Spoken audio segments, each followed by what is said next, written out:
This is not your regular YY movement guide video. These are some secret movement techniques that some pros don't even know. We're going to be teaching you how to upgrade that movement from a bot to a pro and ultimately be teaching you how to win more gunfights. So with tip number 1 today, we're going to be talking about Pika's advantage, and it really is a thing. I know a lot of people talk about it, but to simplify it, it's just server desync and the players being desynced to each other.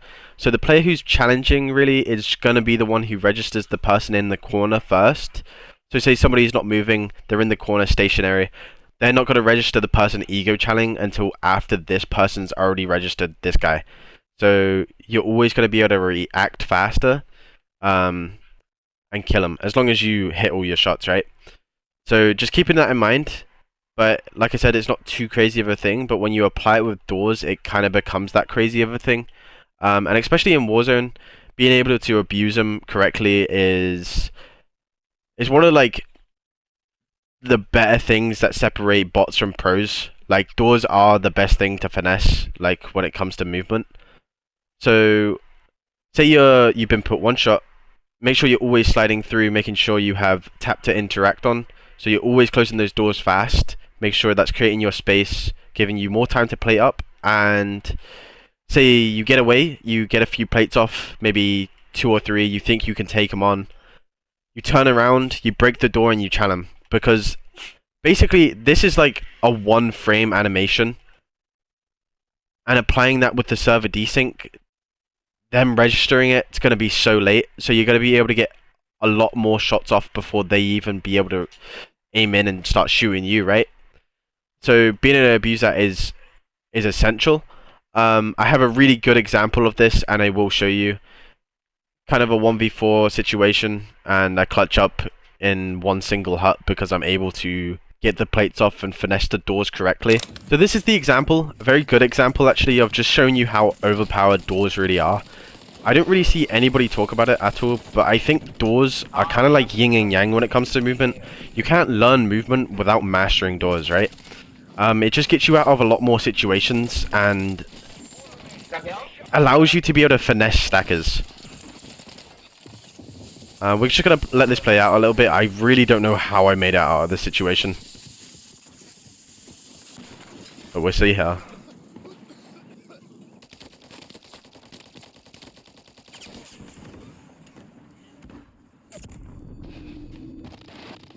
Get the first blood. Very, very important. I go straight to the hut, close the door, and I hear him straight outside. So the best thing for me to do is to smash the door before he smashes the door on me, because I'm not going to be able to react to him in time, and he's going to be able to get shots off on me. So breaking that door, breaking his camera, desyncing him basically, and just getting the advantage and winning it. Getting that first blood, hit the other one, getting hungry for the kill. And right here, I don't see a lot of people talking about this or doing this enough either. Throwing shoulders is very, very important in this game, to create that space to get more plates off and to reload. You'll learn this a lot in 1v4s. Like, if you practice this in solo quads, you'll get a lot better at this, because you would have to do this in a lot of situations when breaking down teams.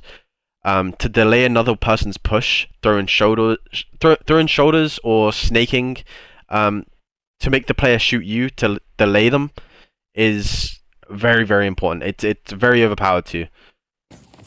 So I throw shoulders, I expose myself for maybe a little bit too long there, but I expose myself for enough time for him to shoot at me and to delay his push, right? Anyway, I'm able to reload off of that.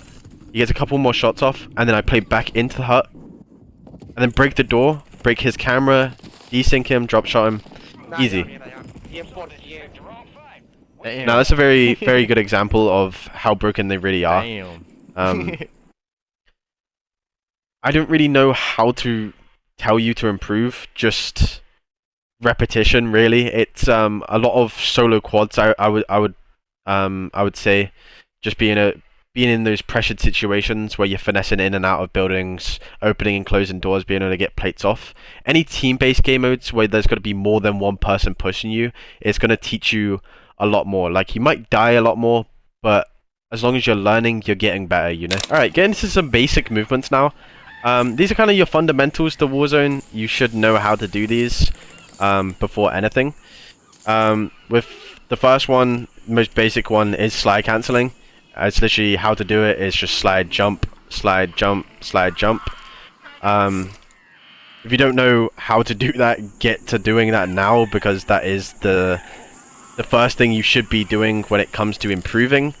And going into the second thing now would be a little bit more advanced for those who are pretty new to it, which would be snaking. And snaking is very effective, and it comes into shouldering, like I demonstrated in the clip earlier.